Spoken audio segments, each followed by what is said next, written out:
आज बऱ्याच दिवसांनी नाश्त्याला होती मिसळ. मग मस्त लिंबू पिळून खाल्ली.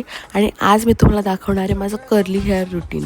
मी सगळे प्रोडक्ट कर्लअपचे वापरते. This is shampoo and then I apply conditioner. आणि सगळ्यात main part this is a curl defining cream, जी तुम्ही ओल्या केसांवर लावता अँड असं स्क्रंच करता. ओल्या केसांनाच तुम्हाला छान स्क्रंच करायचं आहे आणि पुढच्या केसांना असे फिंगर रोल्स करायचे ते, कारण पुढचे केस अजून छान दिसतात. टाईम असेल तर हेअर ड्राय करा आणि सगळ्या केसांना फिंगर रोल करा. मग आम्हाला बाहेर जायचं होतं, सो आम्ही किमूला बसवलं आणि निघालो. दादाच्या घरी आम्ही गेलो होतो. ती अशी बसली बट जरा वेळ झोपली होती. उठल्यानंतरचे तिचे हे क्यूट असे एक्सप्रेशन्स हे बघा. दादाच्या घरी गेलो होतो म्हटल्यावर दादाने ट्रीट तो देणी आहे. मग दादाने वडापाव आणला, मस्त आम्ही एन्जॉय केला. असेच आमच्या दिवसभर गप्पा चालू होत्या. मग संध्याकाळचं सगळ्यांना बाय करून आम्ही निघालो घरी यायला.